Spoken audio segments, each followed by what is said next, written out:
Salut à tous, j'espère que ça va bien. Et aujourd'hui dans cette nouvelle vidéo, je vais vous montrer comment contrôler un PC à l'aide d'un Raspberry Pi. Depuis quelques temps, j'ai un PC qui me sert de serveur NAS pour stocker tous mes fichiers et héberger des services.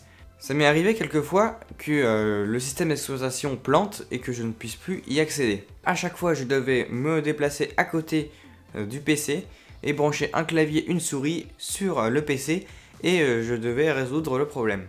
Là, avec ce boîtier-là, tout se fera à distance. Le but, c'est d'avoir un contrôle total sur le PC. Sur la façade du boîtier, on peut y retrouver une entrée HDMI. Donc ça va être relié à la sortie du PC pour avoir le retour de l'écran. Ensuite, à côté, on a un port avec des GPIO servant à allumer ou à éteindre le PC avec le bouton Power, à récupérer l'état des LED HDD et Power, etc. Et enfin, une prise USB-C OTG. Le principe de ce boîtier-là, c'est qu'il sera vu par le PC en tant que clavier, souris, clé USB, tout ça grâce à ce port USB OTG et qui sera relié en USB au PC. Sur la face avant, on a un petit écran OLED pour donner des informations comme l'adresse IP et la température du boîtier. Et puis sur l'autre côté, on a l'alimentation, un port RJ45 pour connecter au Raspberry Pi et ensuite un petit port de carte SD. Donc ce boîtier, il fonctionne avec un Raspberry Pi comme je l'ai dit, mais c'est un Raspberry Pi Compute Module, donc une petite carte comme ceci qui regroupe tous les éléments logiques du Raspberry Pi, donc le processeur, de la mémoire et de la RAM. Donc ces modules là, il en existe de toutes sortes. Donc actuellement j'ai un 2 Go de RAM avec 16 Go de eMMC. Donc la eMMC c'est un stockage qui est directement intégré au Raspberry Pi. Et donc en fait, ça permet de flasher directement le système dessus et éviter d'utiliser une carte SD qui peut potentiellement ne plus marcher au bout d'un certain temps. Moi, avec ma version avec eMMC, en fait, je ne peux pas utiliser la carte SD. Donc je suis obligé de mettre le système dessus. Donc ce boîtier, je l'ai acheté sur AliExpress, je vous mets un lien dans la description. Dedans, il y a tout qui est fourni. Donc la première étape est de dévisser les 4 vis du boîtier pour l'ouvrir. Ensuite, on va dévisser le PCB du boîtier pour pouvoir le retourner et y brancher le Compute Module. Donc il y a ces deux connecteurs ici, il suffit juste de pousser et ça se branche tout seul.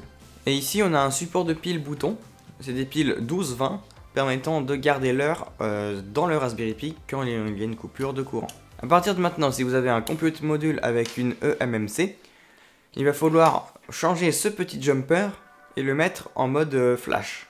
Ça va permettre au Raspberry Pi de ne pas démarrer quand il sera alimenté, mais de pouvoir écrire dans la mémoire interne du Compute Module. Si vous n'avez pas de stockage directement sur le Compute Module, ça va être comme d'habitude avec Raspberry Pi Imager et sur une carte SD. Donc pour l'installation, pour que le Raspberry Pi soit reconnu par Windows, on va devoir utiliser un petit logiciel développé par la Raspberry Pi Foundation qui s'appelle RPiBoot. Donc je vous mets le lien de téléchargement dans la description. Et après exécution, il attend qu'on branche le Raspberry Pi. Pour le brancher, il va falloir utiliser un câble USB-C normal pour pouvoir l'alimenter avec un bloc secteur et un autre câble USB-C, donc le USB OTG, vers le PC. C'est comme ça que ça va communiquer. Donc une fois branché, on peut voir qu'il a bien reconnu la carte et qu'il est en train de la lire. Après quelques dizaines de secondes, on peut voir que Windows met une pop-up voulez-vous formater. Donc moi je ne formate pas là, j'utilise le logiciel SD Card Formateur que je trouve qui fonctionne bien mieux. Je choisis bien le bon lecteur, donc moi c'est le lecteur E qui fait bien 32 Go. Et ensuite on appuie sur Format pour tout formater. Ensuite on va utiliser le logiciel Raspberry Pi Imager, donc ça c'est pour installer n'importe quelle image. Et en parlant d'image, on va utiliser l'OS PiKVM.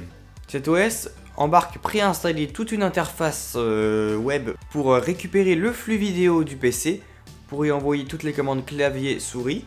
On peut même ajouter des lecteurs USB à partir de fichiers images, etc. Ce logiciel est très bien fait. Donc on va le télécharger. Il faut bien prendre la version pour Raspberry Pi 4 en V3. Après téléchargement, on l'ajoute dans Raspberry Pi Imager. On choisit notre système de stockage. Donc si vous avez une carte SD, choisissez votre carte SD. Et ensuite on appuie sur Write. Le souci actuellement avec le Compute Module 4, c'est que l'écriture dans la eMMC est très lent. C'est de l'USB 2, actuellement j'ai relevé des vitesses à 5 mégaoctets par seconde, donc moi ça m'a pris plus d'une demi-heure pour flasher l'image. Une fois que c'est terminé, vous pouvez débrancher le Raspberry Pi Et si vous étiez sur une carte SD, bah, l'insérer dans le boîtier. Ensuite, il ne faut pas oublier de remettre le petit jumper en position boot pour que le Raspberry Pi puisse démarrer. Et ensuite, on peut refermer tout le boîtier. Donc là, je vais faire un premier démarrage pour le configurer et ensuite, j'irai faire un test sur un PC. Donc on branche un RJ45 pour le réseau ainsi qu'un connecteur d'alimentation USB-C et on attend que ça démarre. Pour connaître son adresse IP, j'ouvre un terminal et puis je ping pikavm.local. Là, on voit bien son adresse IP apparaître, donc je peux la copier et l'entrer dans le navigateur. On a bien une interface qui arrive, et par défaut, le nom d'utilisateur c'est admin et le mot de passe c'est admin. Donc ça, bien faire attention à le changer par la suite. Une fois dans l'interface, on a bien la fenêtre principale qui dit qu'il n'y a pas de signal, donc ça va être le retour vidéo plus tard. En haut, on va avoir tous les menus pour contrôler le PC. Donc là, actuellement, si on regarde l'écran LED, il n'y a rien d'affiché. Il va falloir exécuter une petite commande pour pouvoir le faire marcher. Donc pour ça, on va se connecter en SSH, soit avec PuTTY, soit avec le terminal Windows. On fait SSH root@pikavm.local et le mot de passe par défaut c'est root. Ensuite, on va devoir taper la commande RW. En effet, le Raspberry Pi de base est en mode read-only. Ça permet que s'il est débranché et qu'il n'est pas éteint proprement, bah, l'OS n'est pas dégradé. Donc on fait RW, on tape cette commande là pour activer l'écran OLED et ensuite on remet RO pour réactiver le mode read-only. Et voilà, l'écran OLED fonctionne. Donc voilà, maintenant nous allons aller faire un test avec un PC. Donc ensuite, j'en ai pas parlé, mais avec le boîtier est fourni une nappe de câbles qui permettent de se connecter directement au connecteur de la carte mère pour le bouton Power, le bouton Reset ainsi que les LED d'activité. Donc là, je le laisse brancher parce que c'est tout au fond du boîtier, j'ai pas envie d'y toucher. Et je branche l'autre bout directement sur le boîtier. La deuxième étape, j'utilise un câble HDMI pour relier la carte graphique du PC au boîtier. Ensuite, je connecte un câble USB-A vers USB-C entre le USB-C OTG du boîtier vers l'USB du PC. Et puis enfin, j'utilise un RJ45 pour relier le réseau, le boîtier et ensuite l'alimentation 5 volts 3 ampères pour le Raspberry Pi. Donc là, je vais faire une démonstration, je vais être avec mon PC portable juste à côté du PC, mais ça marche de la même manière à distance. Donc là, directement sur pikavm tout en haut, j'ai un petit onglet Power. Et donc je peux choisir de faire un clic long ou un clic court. Donc là, le serveur est éteint. Donc pour l'allumer, je fais un clic normal, donc un clic court. J'appuie sur OK. Et là, on voit bien que le serveur démarre correctement. Donc via le clavier de mon PC portable, je peux lui dire de rentrer dans le BIOS.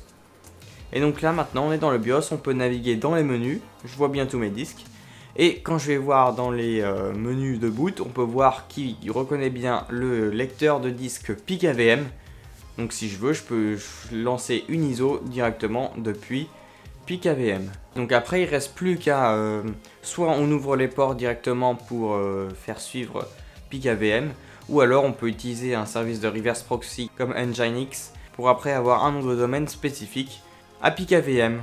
Donc j'espère que cette vidéo vous a plu. Si elle vous a plu, pensez à vous abonner et à mettre un pouce bleu. Si vous avez des questions, vous pouvez les mettre en commentaire juste en dessous ou vous pouvez rejoindre notre serveur Discord. Le lien est dans la description. Allez, salut!